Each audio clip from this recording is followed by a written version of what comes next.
श्री श्री राधा रमणो जयति भजनिताय गौर राधे श्याम। जप हरे कृष्ण हरे राम। चरित सुधा श्री श्रीमद राधा रमण चरणदास देव बाबा जी महाशय बड़े बाबा का जीवन चरित्र। मूल बंगला संपादक प्रकाशक श्री रामदास बाबा जी। संदेह भंजन। अपराह्न में बाबा जी महाशय साथियों सहित कीर्तन करते हुए श्री जगन्नाथ देव के मंदिर गए।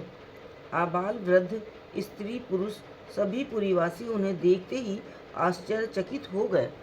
सभी की ये धारणा हो गई थी कि वे पागल हो गए हैं और सभी ये जानकर बहुत दुखी थे। आज बड़े रास्ते पर ठीक पहले जैसे प्राणों को झकझोर देने वाले लोक संकीर्तन ध्वनि सुनकर मानो सभी के मृत शरीर में फिर से प्राण आ गए। सभी दौड़ दौड़ कर उनके पास जाकर दंडवत प्रणाम कर गदगद कंठ से कुशलक्षेम पूछते हुए अपूर्व उल्लास व्यक्त करने लगे। बाबा जी महाशय भी मृदु हास्य के साथ उनके प्रश्नों का उत्तर देकर उनकी मनोव्यथा दूर करने लगे।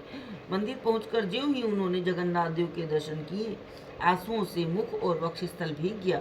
वे गदगद कंठ से नाना प्रकार की पद पदावली द्वारा स्तुति करने लगे। थोड़ी देर बाद उन्होंने माधव पशुपालक से पूछा, जगन्नाथ जी की सेवा व्यवस्था कैसी चल रही है? माधव, श्री जगन्नाथ देव की इच्छा से आजकल बड़े सुंदर ढंग से चल रही है। फिर भी ये मैनेजर हिंदू होता तो और भी सुविधा होती, क्योंकि वो मंदिर के भीतर तो जा नहीं पाता। बाबा जी, आप लोगों के साथ कैसा व्यवहार है? माधव, व्यवहार बड़ा मधुर है। पहले दिन ही सेवक पंडों आदि को बुलाया और पूछा, आपके श्री जगन्नाथ देव की सेवा के क्या नियम हैं? एक बार सुनना चाहता हूँ। मैं हिंदू नहीं हूँ, इस कारण मुझे सेवा पूजा की बातें बताने में कोई आपत्ति तो नहीं। ये सुनते ही हम सब एक स्वर से बोले, जी नहीं हुजूर, जब श्री जगन्नाथ देव ने अपनी सेवा की सुव्यवस्था के लिए आपको अंगीकार किया है तो इस बात में संदेह नहीं कि आप हमारी अपेक्षा उनके विशेष अंतरंग हैं। आपको बताने में आपत्ति कैसी? उन्हें नित्य सेवा के बारे में सभी बातें बताई गईं। मैनेजर, अच्छा, आजकल क्या इन नियमों के अनुसार सेवा चल रही है? हम, हुजूर, इन नियमों का एक आना भर भी पालन हो रहा हो इसमें संदेह है।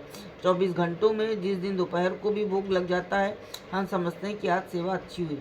मैनेजर, सेवा न होने का कारण अर्थाभाव है या कुछ और? हम, जगन्नाथ तो ईश्वर हैं, उनके पास पैसे का अभाव नहीं, अभाव तो सिर्फ बंदोबस्त का है। यदि राजा साहब थोड़ी बहुत भी नज़र रख लें तो सब काम सुचारू रूप से चलता। मैनेजर, अच्छा, राजा साहब स्वयं कोई सेवा करते थे क्या? हम, सेवा भले ही ना करें पर उनका थोड़ा शासन रहने से ही सब ठीक होता।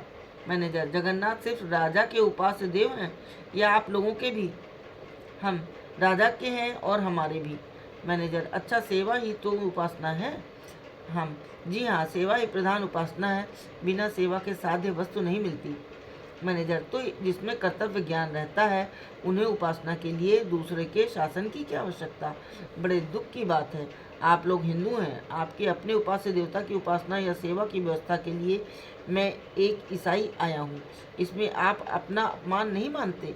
आप लोग अपने अपने कर्तव्य से भ्रष्ट हो गए हैं, इसलिए मैं समझता हूँ सेवा में ऐसी विशृंखलता आ गई है। लोग अपने अपने इष्ट देव की सेवा के लिए कितने कायिक क्लेश करते हैं, यहाँ तक कि भिक्षा करके सेवा चलाते हैं। यहाँ तो किसी प्रकार का अभाव ही नहीं, पर सेवकों के अपने कर्तव्य से भ्रष्ट हो जाने के कारण सेवा बंद है।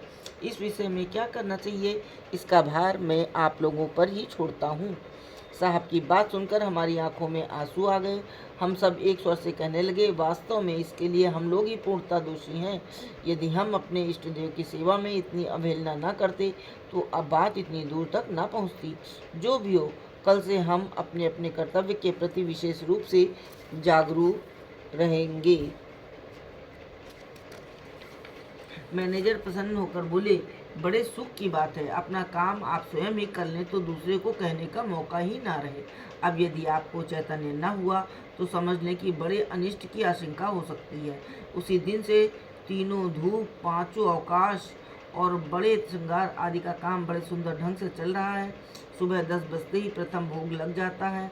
माधव पशुपालक की बातें सुनकर बाबा जी महाशय ने प्रेम पुलकित हो उन्हें आलिंगन किया और कहा, बड़े सुख की बात है कि श्री जगन्नाथ देव के लिए आप लोगों के प्राण रोए, उनकी ओर आप लोगों की दृष्टि गई।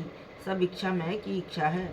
मैं नहीं समझता कि यदि ये अंग्रेज मैनेजर ना आते तो इतनी जल्दी सेवा इतने सुचारू रूप से चल पाती। मंगलमय जो कुछ करते हैं सब मंगल के लिए ही करते हैं। इतना कह बाबा जी महाशय आनंद से नाचने लगे। बहुत देर तक बड़े आनंद से नृत्य कीर्तन और शिव मंदिर की परिक्रमा कर वे नाम करते करते समुद्र स्नान के लिए चल पड़े। समुद्र स्नान के पश्चात हरिदास ठाकुर की समाधि, टोटा, गोपीनाथ, गंगा माता मठ, गंभीरा आदि के दर्शन करते हुए झांझ पीठा मठ वापस आ गए। जय जय श्री राधे। जय हो बड़े बाबा की।